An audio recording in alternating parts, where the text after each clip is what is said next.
사순절 성경 통독 기도회 오늘은 로마서 13장 1절에서 7절의 말씀 통독하고 묵상합니다. 다 함께 찬송가 91장 슬픈 마음 있는 사람 찬송하시겠습니다. 슬픈 마음 있는 사람 예수 이름 믿으면 영원토록 변함없는 기쁜 마음 얻으리. 예수의 이름은 세상의 소망이요 예수의 이름은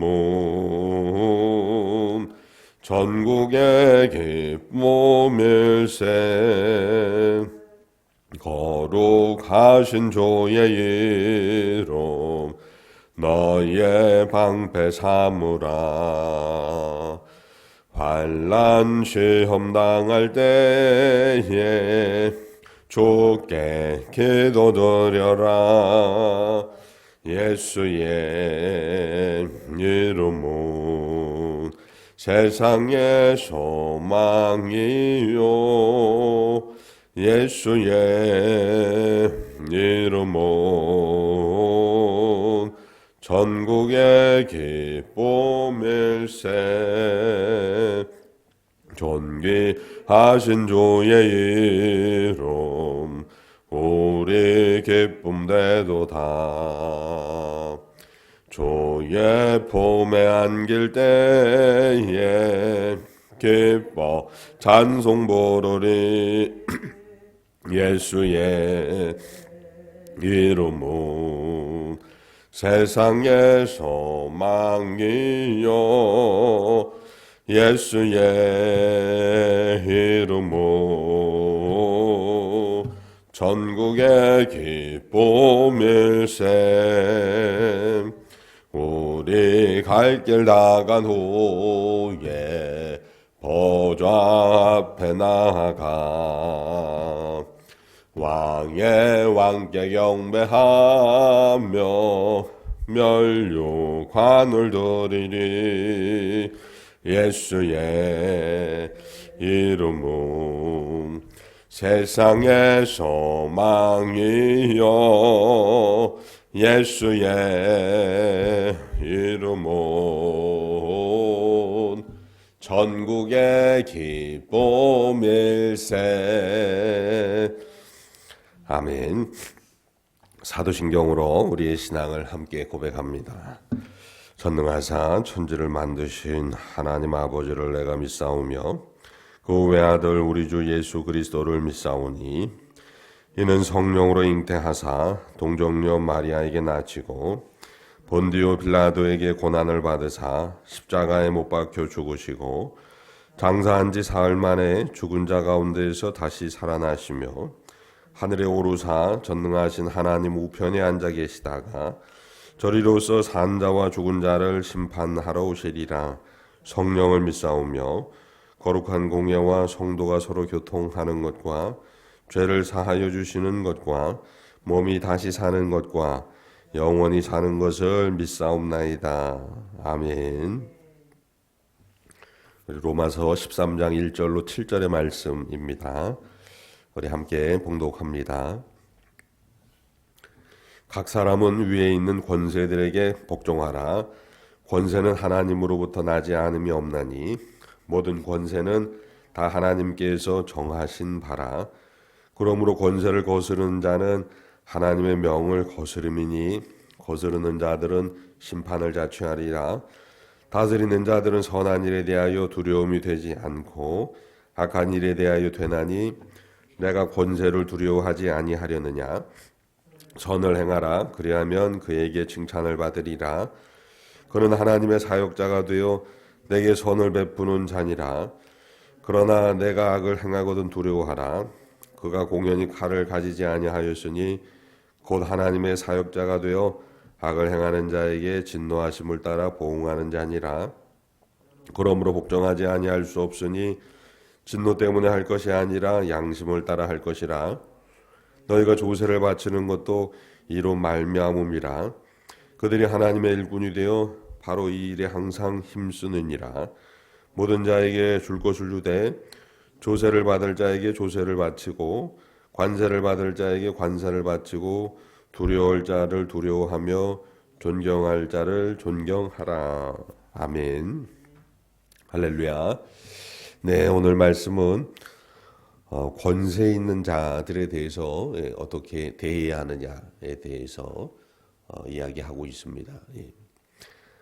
지금하고는 지금 시대가 정치적인 그런 시대가 맞질 않는 상황을 좀 우리가 감안을 해야 됩니다. 이 당시에는 왕정이었습니다. 왕정. 그런데 지금은 왕정이 아니잖아요. 이제 특별히 민주주의 사회들 대한민국을 포함해서 왕정이 아닙니다. 민주 공화정입니다. 백성 한 사람 한 사람이 주인이고 그 사람들이 공화 서로 함께 화평하며 살아가는 그러한 민주공화정 가운데 우리가 이 말씀을 어떻게 볼 것이냐. 바울 사도는 그 당시에 권세들을 그대로 그 제도를 받아들였습니다. 왜냐하면 그럴 수밖에 없는 게 예수 그리스도라는 복음을 전하기 위해서 그 권세, 그 정치 체제에 대해서 비난을 하고 또한 거기에 반할 수가 없는 거죠. 그건 자신의 시대로 어쩔 수 없으므로 받아들이고 그리고 이제 단 중요한 걸 이야기합니다.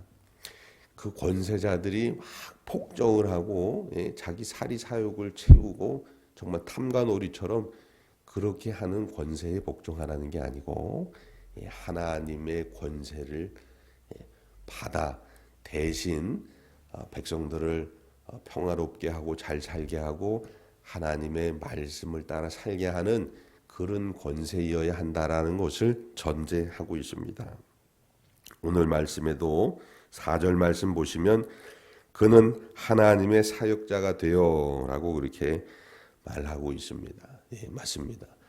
권세자들은 청직이잖아요. 그러니까 그들은 하나님의 사역자가 당연히 되어야 합니다.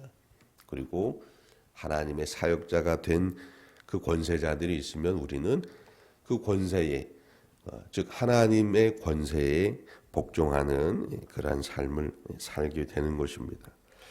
바울 사도는 고린도전서 15장 24절에서는 이렇게 말하고 있습니다. 모든 통치와 모든 권세와 능력을 멸하시고 나라를 아버지 하나님께 바칠 때라. 그래서 하나님의 뜻에 어긋난 하나님의 권세에 어긋난 그러한 통치, 그러한 권세, 그러한 능력은 또한 멸하게 된다라고 분명히 말하고 있습니다. 저와 여러분 하나님의 권세에 복종하는 그러한 믿음의 사람 되시기를 주님의 이름으로 소망합니다. 자, 그리고 우리가 한 가지 더 해야 할 일이 있는데 그러면 이 2024년 오늘을 살아가는 우리가 어떤 권세자들을 뽑을 것이냐. 지금 세상이 그렇게 바뀌었습니다. 백성 한 사람 한 사람이 권세자들을 뽑는 시대가 됐는데 그럼 우리는 어떤 권세자를 뽑아야겠어요? 하나님의 권세에 복종하는 권세자들을 뽑아야 된다는 겁니다. 제 어머님 얘기를 해서 살짝 죄송하기도 하지만 너무 심각하게 듣지 마시고 언젠가 대선이 있었습니다. 그래서 어머님은 누구 뽑으실 거예요? 그랬더니 아이 뭐 누굴 뽑는다 그러셔서 왜요? 그랬더니 우리 어머님 말씀이 잘생겼잖아. 그러시면 안 됩니다. 네. 그리스도인은 다른 그 어떤 누구보다도 권세자들을 잘 뽑을 의무가 있어요. 거룩한 의무가. 하나님의 권세에 복종하는 권세자들을 뽑아야 합니다. 왜냐하면 우리의 삶은 개인의 역량도 중요하지만 그보다 더 우선된, 먼저 된, 우선순위된 우리에게 영향을 미치는 게 있어요. 그게 뭐냐면 이 정치 제도라는 겁니다. 대통령 그 밑에 뭐 국회의원 뭐 이런 사람들 잘못 모아놓으면 그러면 그 영향이 너무 크기 때문에 그래요. 자, 어쨌든 오늘 말씀을 마무리하면 바울 사도가 우리에게 주고 있는 메시지가 있습니다.